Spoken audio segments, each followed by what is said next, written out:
नमस्कार प्रेक्षकांनो, तुला जपणार आहे मी या मालिकेच्या उद्याच्या जबरदस्त भागामध्ये आपण पाहणार आहोत. आता इकडे नर्मदा माया मुद्दाम वेदाला त्रास देऊ लागत असतात. ते तिची बाहुली घेतात, सरळ आणि लांब फेकून देतात. तेवढ्यात वेदा पण म्हणते, आई आई लवकर ये ना तू. तेवढ्यात तिथे मीरा पण येते. मीरा बोलते, काय झालं बरं वेदा बाळा, का मला हाक मारतेस तू? तेवढ्यात वेदा पण बोलते, ह्या दोघी मला फार त्रास देतात. त्यांनी मला ढकलून दिलं, यांनी माझी बाहुली पण खूप दूर फेकून दिली. तेवढ्यात आता बडी पण ती बाहुली आणायला जातो. तेवढ्यात नर्मदा माया पण बोलतात, नाही आम्हीची बाहुली अजिबातच फेकली नाही, आम्ही हिच्या बरोबर खेळत होतो. तेवढ्यात तिथे बडी ती बाहुली पण घेऊन येतो. त्याच्याने त्या दोघी एकदम तोंडावरती पडतात. तेवढ्यात नर्मदा पण म्हणते मायाला, चल चल आपण इथून निघून जाऊ. तेवढ्यात मीरा पण बोलते, अगं वेदाय तुझ्या बरोबर खेळतच होते ना, आपण यांना थांब अजून खेळू. असं म्हणून प्रेक्षकांनो डायरेक्ट ही मीरा तिथे एक पाईप असतो, तो पाईप घेते आणि सरळ त्यांच्या अंगावरती पाणी टाकते. वेदा पण त्यांच्या अंगावर फार असं पाणी टाकू लागत असते पाईपनी. त्याच्याने त्या दोघांना तर फार देखील त्रास होऊ लागत असतो. तेवढ्यात तिथून अंबिका पण येते. अंबिका बोलते, वा एकदम मस्त काम केलंस मीरा तू.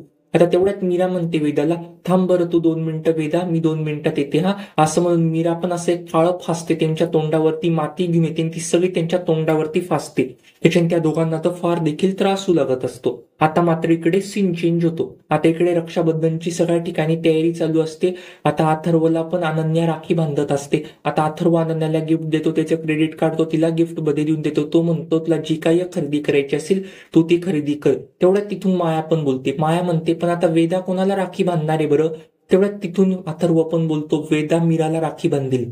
ते ऐकून सगळ्यांना ते एकदम मोठा धक्का लागतो. एक माया बोलते, काय तू काय बोलला, ती तिला कसं काय राखी बांधू शकते बरं? तेवढ्यात तिथून नर्मदा पण बोलते, बरोबर आहे ना, ती तिला कसं काय राखी बांधेल बरं, सगळ्या त्या विधी असतात. तेवढ्यात मंजिरी पण बोलते, नाही ती अजिबातच तिला राखी बांधणार नाही.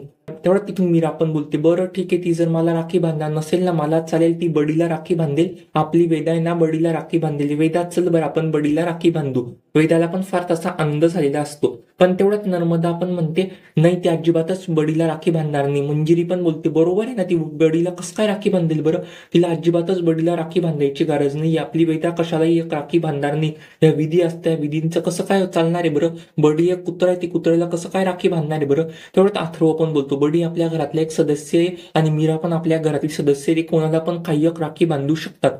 असं म्हणून आता वेदा पण बडीला राखी बांधणार राहते प्रेक्षकांनो.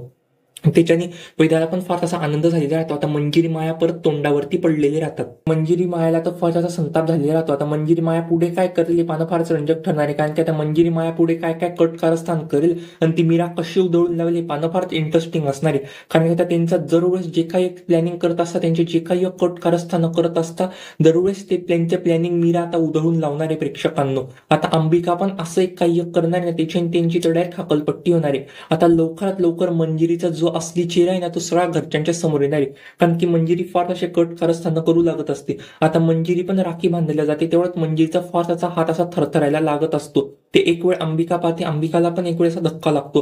तेव्हा तिथून मंजिरी पण म्हणते मार्जरीला, मार्जरी प्लीज माझी मदत कर. आता तिची मार्जरी ती मदत करणार आहे म्हणून तिचा हात काही एक जास्त थरथरत नाही, पण तिचा असली चेहरा लवकरात लवकर घरच्यांच्या समोर येणार, कारण ती खूप वेळेस नाटकं करू लागत असते. जीवनात लवकरात लवकर तिचा सगळा चेहरा घरच्यांच्या समोर आणेल का? आणि मीराला कळेल का अंबिकाच तिची सक्की बहीण आहे, आणि मीराला कळेल होती अंबिका तिची सक्की बहीण आहे. तेव्हा मालिकेत काय होईल पानं फारच रंजक ठरणार, कारण की शिवनाथ पण म्हटलंय तू अजिबातच सांगू नको. तर शिवनाथ लवकरात लवकर म्हणेल का अंबिकाच तुझी खरी बहीण हे तू सांगून टाकते. आता जर का अंबिकाच खरी बहीण हे मीराला कळल्यावरती पुढे काय होतं हे पाहणं तर फारच रंजक ठरणार आहे. तुम्हाला काय वाटतं या मालिकेबद्दल ते कमेंट करून सांगायला विसरू नका. आणि तुला जपणार आहे या मालिकेच्या डेली अपडेटसाठी आपल्या चॅनेलला आता सबस्क्राईब करा. धन्यवाद.